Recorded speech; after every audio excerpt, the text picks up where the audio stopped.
Assalamualaikum Pak Ustadz. Pak Ustadz mau nanya nih Pak, jadi kan dalam Islam ini nggak boleh ngomongin orang kan ya, tapi kalau yang diomonginnya itu fakta, itu gimana nih Pak Ustadz? Dan terus kalau misalkan si orang yang kita omongin ini merugikan orang lain nih, terus kita ungkit-ungkit nih keburukannya biar orang lain nggak merasakan keburukan yang sama, itu dosa nggak? Dan kalau yang diomonginnya ini baik-baiknya nih, itu gibah juga bukan sih? Makasih Pak Ustadz, Assalamualaikum. Saudara-saudara, para pemirsa sahabat hikmah yang saya cintai. Dalam hidup, ngobrol memang sangat menyenangkan. Nunggu jam masuk kantor, ketemu dengan teman sekantor, ngobrol, itu menyenangkan.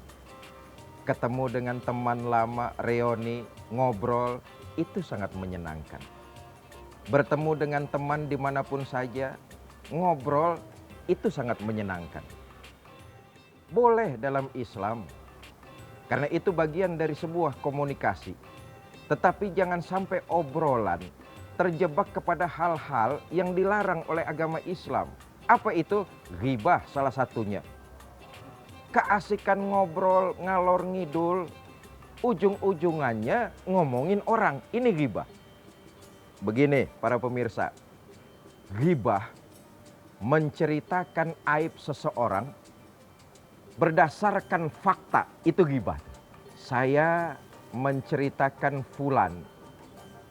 Fulan itu punya penyakit suka ngambil barang orang. Walaupun itu fakta, itu ghibah. Kenapa? Yang diceritakan adalah kejelekan orang. Walaupun kenyataannya seperti itu, dalam Islam itu ghibah. Sama dengan memakan bangkai saudaranya sendiri. Nauzubillah. Quran mengumpamakan orang seperti itu memakan bangkai saudaranya sendiri.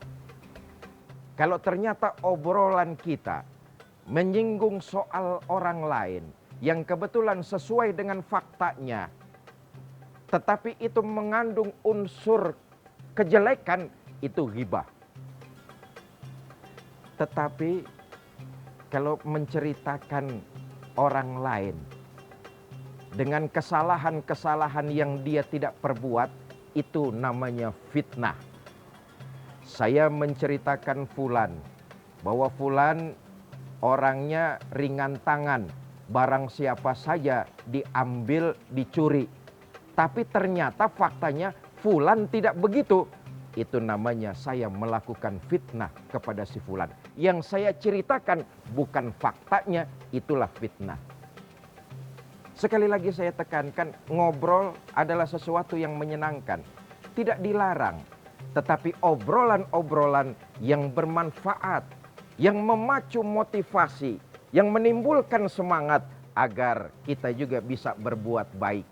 Begini, ngobrol, cerita boleh. Tapi cerita yang baik-baik saja. Itu dianjurkan. Misalnya, teman kita si Fulan itu sholatnya kok rajin bener ya. Kita ikut yuk sama dia. Itu boleh. Teman sekantor kita si Fulan itu sedekahnya giat bener ya. Berani betul dia ya. Kita ikut yuk. Itu berteman, ngobrol, membangkitkan semangat untuk beribadah. Itu malah yang dianjurkan oleh agama. Yang membawa motivasi untuk berbuat kebaikan. Itulah yang dianjurkan. Karena menggugah agar kita ikut berbuat kebaikan juga. Jangan sampai obrolan yang menyenangkan yang kita lakukan terjebak kepada hal-hal yang sifatnya ghibah, fitnah, namimah, mengadu domba, karena semua itu dibenci oleh Allah Subhanahu wa taala. Bolehlah kita ngobrol, senanglah perasaan kita berjumpa dengan kawan, tapi harus ada batasan. Jangan sampai keasikan ngobrol ngalor ngidul kita terjebak pada hal-hal yang dibenci oleh Allah Subhanahu wa taala. Saudara, di akhirat ada orang disidang. Amalan pahalanya banyak. Sholatnya rajin, puasanya tekun, sedekahnya mau. Ketika di akhirat, pahalanya begitu banyak, dipersilakan dia masuk ke sorga. Tetapi sebelum berangkat ke sorga, orang ini ketahan. Ketahan karena apa? Banyak orang yang datang minta pembalasan. Betul, kamu waktu di dunia rajin sholat. Tapi hidup di dunia kamu pernah mengambil hak orang lain. Pahala sholatmu kasihkan kepada orang yang pernah kamu ambil haknya. Benar, waktu di dunia kamu rajin puasa. Tapi kamu pernah menyakiti perasaan orang lain.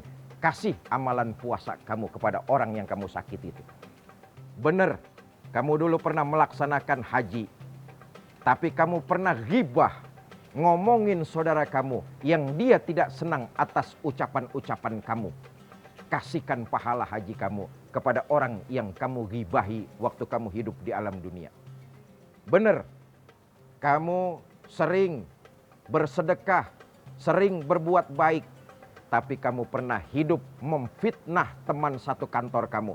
Kasihkan pahala sedekah kamu kepada mereka yang kamu fitnah ketika hidup di alam dunia. Walhasil pahala amalan ibadahnya habis, sementara orang yang terzolimi, yang pernah dighibahi, yang pernah difitnahi masih banyak datang menuntut. Apa yang terjadi? Dosa mereka, kesalahan mereka yang datang menuntut. Karena pahala yang dituntut sudah habis, maka dosa si penuntut dilemparkan, dikenakan kepada yang dituntut. Inilah yang disebut oleh baginda Nabi, orang yang bangkrut.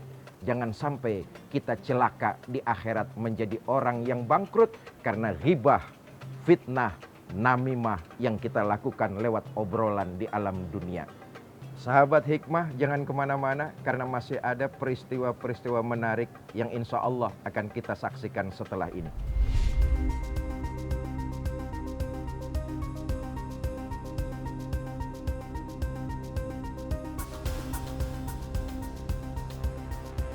Tidak lagi bisa dientar-entarkan, tidak lagi bisa dikesampingkan, maka orang memilih menghalalkan segala cara. Akibatnya tindakan mencuri akan dilakukan. Sekali lagi saya katakan, mencuri adalah tindakan tidak terpuji dan Allah sangat membenci.